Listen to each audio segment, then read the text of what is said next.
Uši v pozore. Čaute šikuliaci. Takže povedzte mi hneď na začiatku, aký máme dnes deň, viete? No, nemám celkom ako skontrolovať vašu odpoveď, ale verím, že ste povedali správne. A ak nie, nevadí. Dnes si totižto povieme viac o dňoch v týždni. Takže každý týždeň má presne 7 dní. Skúsime si ich povedať? Poďte na to spolu so mnou. Pondelok, utorok, streda, štvrtok, piatok, sobota, nedeľa a koniec. Tak čo, dali ste to? Ak nie, nevadí. Na konci si to môžeme povedať ešte raz. Každý týždeň môžeme rozdeliť na dve časti. Tie dni, kedy sa chodí do škôlky, školy a práce, voláme pracovné. Asi viete prečo, že? Jasné, lebo počas nich väčšinou pracujeme. Je ich 5. Pondelok, útorok, streda, štvrtok a piatok. No a potom máme sobotu a nedeľu, teda víkend. Tedy väčšina ľudí nepracuje, preto ich voláme aj dni pracovného pokoja. Medzi takéto dni patria aj sviatky, keď nejdeme do školy či práce, napríklad Vianoce alebo Nový rok. Zaujímavé je, že všetky sviatky sa riadia dátumom a môžu pripadnúť na hoci ktorý deň v týždni. Napríklad Vianoce sú vždy 24. decembra. A to je raz v pondelok, inokedy zas v stredu alebo v nedeľu. Ale sú jedny sviatky, ktoré sa riadia dňami v týždni a vždy vychádzajú na piatok a pondelok. Viete ktoré? Ak ste povedali Veľká noc, tak máte pravdu. Veľký piatok je vždy piatok a veľkonočný pondelok musí byť vždy kedy? Jasné, v pondelok. Dni v týždni máme vždy prehľadne zoradené v kalendári. Vďaka tomu presne vidíme dátum a aj to, na aký deň pripadá. Okrem toho v kalendári vidíme aj veľmi dôležitý údaj, a to, kto kedy oslavuje meniny, takže sa v ňom naozaj oplatí vyznať. Ozaj, a ktorý mesiac máš meniny ty? Jednotlivé dni sa od seba v niektorých veciach líšia. Napríklad v tom, aký máme rozvrh alebo krúžky. V pondelok možno máte výtvarnú, ale vo štvrtok prvovku. V útorok po obede možno chodíte na gymnastiku alebo na futbal a v stredu zas na spevácke alebo na parkour. No len si predstavte, že by sme vôbec nemali dni. To by sme len hádali a väčšinou by sme prišli tam, kde vôbec nemáme byť. Podľa dní sa riadia samozrejme aj vaši rodičia v práci.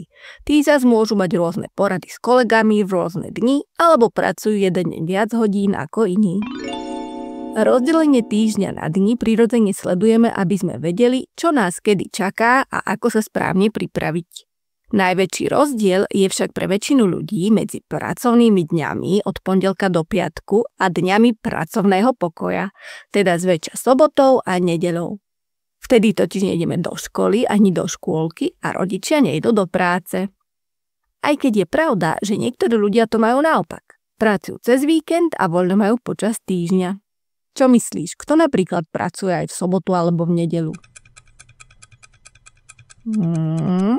Mne napríklad napadli ľudia, ktorí pracujú v obchodoch, na čerpacích staniciach, v polícii, v hasičskej a záchrannej službe, ale aj v kinách alebo v múzeách. Ozaj, a viete vôbec, ako vznikli názvy dní v týždni? Ak nie, tak ja vám to poviem. Je to vlastne taký zaujímavý mix. Takže, názov pondelok je odvodený od toho, že ide o deň po nedeli. Len to nie je ponedelok, ale pondelok. Utorok vznikol zo starého slova vtor, ktoré znamená aj druhý. Streda, no, myslím, že to by ste mohli uhádnuť, Jasné, pretože je v strede týždňa. Štvrtok, pretože je štvrtý deň v týždni, no a piatok, určite viete, pretože je to 5. deň v týždni, máte pravdu. Sobota, to už je o trošku zložitejšie. Tá je z hebrejského slova šabat, ktoré označuje deň voľna. No a nedeľa, tam to trošku možno počujeme, že?